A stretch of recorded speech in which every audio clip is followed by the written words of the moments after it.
ಮದ್ವೆ ತನಕ ಬಿಟ್ಟಿರ್ತೀವಲ್ಲ ಹೆಂಗಾದ್ರು ಎಂಜಾಯ್ ಮಾಡ್ಕೊಡಿ ಅಂತ. ಅವ್ರಿಗೆ ಬೆಸ್ಟ್ ಫ್ರೆಂಡ್ಸೇ ಇಲ್ಲ. ಒಂದು ಕ್ವಾಲಿಟಿ ನಿಮ್ಮ ಫ್ಯೂಚರ್ ಹಸ್ಬೆಂಡ್ ಅಲ್ಲಿ ಇರಬೇಕು. ಒಂದು ಕ್ವಾಲಿಟಿ ಹೆಂಗ್ ಅಟ್ಲೀಸ್ಟ್ ಒಂದು ಇದು ಕಂಪಲ್ಸರಿ ಬೇಕು. Caring, understanding. ನನಗೆ ಕ್ವಾಲಿಟಿ ಆ ಥರ ಏನಿಲ್ಲ, ಬಟ್ ನನಗೆ ಬಿಯರ್ಡ್ ಇರಬೇಕು ಅಷ್ಟೇ. ಬಿಯರ್ಡ್ ಇರಬೇಕು. Okay one quality he should not have, ಅದು ಇರಲೇಬಾರ್ದು.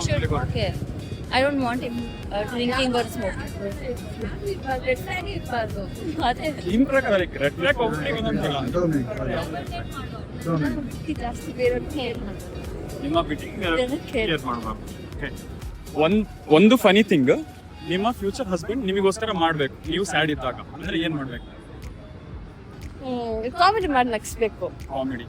ನಿಮ್ಗೆ ಡ್ಯಾನ್ಸ್ ಮಾಡಿ. ಡಾನ್ಸ್, ಲೈಕ್ ಯಾವ ಟೈಪ್ ಡಾನ್ಸ್? ಅದೇ ಕಾಮಿಡಿ ಡ್ಯಾನ್ಸ್, ನಾರ್ಮಲ್ ಫನ್ನಿ. ನಂಗೂ ಡ್ಯಾನ್ಸ್ ಡಾನ್ಸ್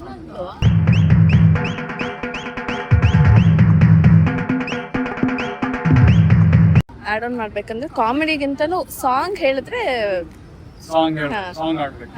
ನಿಮ್ಮ ಫ್ಯೂಚರ್ ಹಸ್ಬೆಂಡ್ಗೆ ಒಂದು ಫೀಮೇಲ್ ಬೆಸ್ಟ್ ಫ್ರೆಂಡ್ ಇದ್ದಾಳೆ, ಅಂಡ್ ನಿಮ್ಮ ಫ್ಯೂಚರ್ ಹಸ್ಬೆಂಡ್ ಅವಳ ಬೆಸ್ಟ್ ಫ್ರೆಂಡ್ ಕೂಡ ಕೆಲವೊಂದು some details of your relationship ಹೇಳ್ತಿದ್ದಾನೆ, ಅಂದ್ರೆ ಲೈಕ್ ಹೌ ಯು ಫೀಲ್? ಇಲ್ಲ, ಫಸ್ಟ್ ಆಫ್ ಆಲ್ ಹೇಳ್ಬೋದಾ? ಇಲ್ಲ, ಹಸ್ಬೆಂಡ್ಗೆ ಫಿಮೇಲ್ ಬೆಸ್ಟ್ ಫ್ರೆಂಡ್ ಇರಬಾರ್ದು. ನನ್ಗೇನು ಇರಬಾರ್ದು.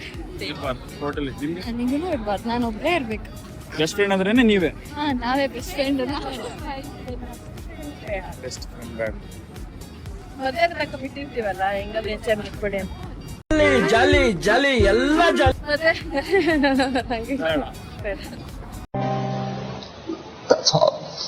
ಯಾಕೆ ಕಳಿಸ್ತೀರಾ ಈಗ? ಒಂದು ಹುಡುಗನ ನೀವು ಹಲವಾರು ಸತಿ ರಿಜೆಕ್ಟ್ ಮಾಡಿಬಿಟ್ಟಿದ್ದೀರಾ. ಓಕೆ, ಅವನು ಇವಾಗ ಲೈಕ್ ರಿಚ್ ಆಗಿ ನಿಮ್ಮ ಮಮ್ಮಿ ಡ್ಯಾಡಿಗೆ ಕೇಳಿದಾನೆ ನಿಮ್ಮನ್ನ ಮದುವೆ ಮಾಡ್ಕೋಬೇಕಂತ ಹೇಳಿ, ಅಂಡ್ ನಿಮ್ಮ ಮಮ್ಮಿ ಡ್ಯಾಡಿ ಓಕೆ ಅಂದ್ಬಿಟ್ಟಿದ್ದಾರೆ. ಬಿಕಾಸ್ ಹುಡುಗ ರಿಚ್ ಇದ್ದಾನೆ, ನಿಮಗೆ ಡಿಸಿಷನ್ ತಗೊಂಡ ಕೇಳಿದ್ದಾರೆ. ಏನ್ ತಗೊಳ್ತೀರಾ ನೀವು? ಎಸ್ ಅಂತೀರಾ, ನೋ ಅಂತೀರಾ? ಅಲ್ಲ, ಫಸ್ಟ್ ಇಲ್ಲಿ ಒಂದ್ ಸಿನಾರಿಯೋದಲ್ಲಿ ನೀವು 2 ಕ್ವಶನ್ಸ್ ಕೇಳ್ತಾ ಇದ್ದೀರಾ. ಅವ್ನ್ ಪುವರ್ ಇದ್ದ ಅಂತ ನಾನು ರಿಜೆಕ್ಟ್ ಮಾಡಿರ್ಲಿಲ್ಲ. ಓಕೆ, ಆಯ್ತಾ? ಓಕೆ, ನಾನು ಒಪ್ಕೊಳಕ್ ನಾನು ರೆಡಿ ಇಲ್ಲ.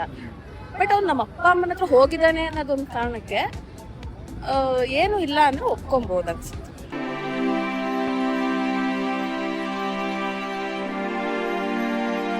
ರೀಫ್ರೇಮ್ ಮಾಡ್ತೀನಿ ಕ್ವಶನ್.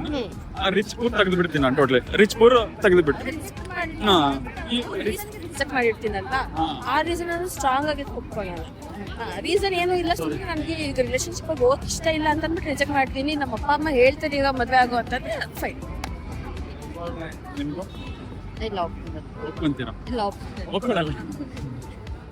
ನಾನು ಒಪ್ಕೋತೀನಿ, ಯಾಕೆಂದ್ರೆ ನಾನು ನಾರ್ಮಲ್ ಆಗಿ ರಿಜೆಕ್ಟ್ ಮಾಡೋದೇ ಅಪ್ಪ ಅಮ್ಮ ಒಪ್ಕೊಳ್ಳಲ್ಲ, ಅವ್ರಿಗೆ ಇಷ್ಟ ಆಗಿಲ್ಲ ಅಂತ ಹೇಳ್ತಾರೆ.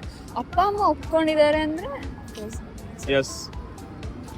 ನಿಮ್ಮ best friend, male best friend ನಿಮಗೆ ಪ್ರಪೋಸ್ ಮಾಡ್ದ ಮದುವೆಗೆ, ಎಸ್ ಆರ್ ನೋ? ಏನ್ ಹೇಳಿ? No. Friendship is friendship. Friendship is friendship. Male best ಫ್ರೆಂಡೇ ಇಲ್ಲ. ಇದ್ದು ಮೇ ಬಿ ಪ್ರಪೋಸ್ ಮಾಡಿದ್ರೆ ಆ ಥರ ಆಗಂಗಿಲ್ಲ, ಯಾಕಂದ್ರೆ ಐ ಆಮ್ ಎಂಗೇಜ್ ಆಲ್ರೆಡಿ. ಮುಗಿದೋಯ್ತು ಅವ್ರ ಕಥೆ. ನಾನು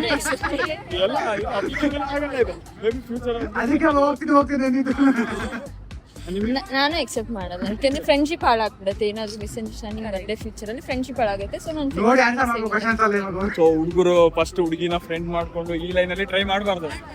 ಡೈರೆಕ್ಟ್ ಮಾಡಿದ್ರೆ ರಿಜೆಕ್ಟ್ ಆಗ್ತದೆ. ಡೈರೆಕ್ಟ್ ರಿಜೆಕ್ಟ್ ಆದ್ರೆ ಡೈರೆಕ್ಟ್ ಆಗ್ಬೇಕು. ತುಂಬ ಥ್ಯಾಂಕ್ ಯು ಸೋ ಮಚ್. ಸಿಕ್ಕಾಪಟ್ಟೆ ಖುಷಿಯಾಗಿದೆ, ನನಗೆ ಏನು ಮಾತಾಡ್ಬೇಕಂತ ಗೊತ್ತಾಗ್ತಾ ಇಲ್ಲ. ನಿಮ್ಮ ಫ್ಯೂಚರ್ ಹಸ್ಬೆಂಡ್ ಅವರ ಎಕ್ಸ್ ಕೂಡ ಎಲ್ಲೋ ಕಾಫಿ ಶಾಪ್ ಅಲ್ಲಿ ಮೀಟ್ ಆಗಿದ್ದಾನೆ, ಅದು ನಿಮಗೆ ಹೇಳಿಲ್ಲ. ಅವನು ಮೇ ಬಿ ಜಗಳ ಆಗ್ತಾವೋ ಏನು ಅಂತ ಹೇಳಿಲ್ಲ, ನಿಮಗೆ ಹೇಗೋ ಗೊತ್ತಾಯ್ತು. So what you will do? ಏನ್ ಮಾಡ್ತಾರೆ? ಕೇಳ್ತೀನಿ. ಯಾಕೆ ಹೇಳಿಲ್ಲ ಅಂತ ಕೇಳ್ತೀನಿ. ಯಾಕೆ ಮೀಟ್ ಮಾಡಿದ್ರಿ ಅಂತ ಎಲ್ಲ ಕೇಳಲ್ಲ. ಅವ್ರಿಗೆ ಬೆಸ್ಟ್ ಫ್ರೆಂಡ್ಸೇ ಇಲ್ಲ. ಹೇಳಿಲ್ಲ. ಸಾರಿ, ಜಗಳ. कैसा लगा मेरा मजाक? ಓಕೆ, ನೀವು ಹೇಳ್ತೀನಿ ಅಂದ್ರೆ ಏನ್ ಸಿಕ್ಕಿದ್ರಲ್ಲ ಏನ್ ಮಾತಾಡ್ದಿ ಏನು ಕೇಳಿಲ್ಲ ಹೇಳ್ಬೋದು. ನಾನ್ ಜಗಳ ಎಲ್ಲ ಮಾಡಲ್ಲ, ಫಸ್ಟ್ ಇಷ್ಟು ಹೇಳ್ತೀನಿ ಕ್ಲಾರಿಫಿಕೇಶನ್. ನಾನು ಯಾವಾಗ ಜಗಳ ಮಾಡಿದ್ದೀನಿ ಅಂತ ಹೇಳ್ಬೇಕು ನೀವೆಲ್ಲ ಇದನ್ನ ಸತ್ಯ ಹೇಳ್ರಿ, ಸುಳ್ಳು ಹೇಳಕ್ ಹೋಗ್ಬೇಡಿ. ನಾನ್ ಜಗಳ ಮಾಡಲ್ಲ, ಎಕ್ಸ್ ಜೊತೆ ಮಾತಾಡೋದು. First ಹೇಳ್ತೀನಿ. ಅದಾದ್ಮೇಲೆ ಕಂಟಿನ್ಯೂ ಆಗ್ತಿದ್ರೆ ಅವಾಗ ಓಕೆ ಒಂದ್ಸಲ ಮೀಟಪ್ ಆದ್ರೆ ನೋ ಇಶ್ಯೂಸ್.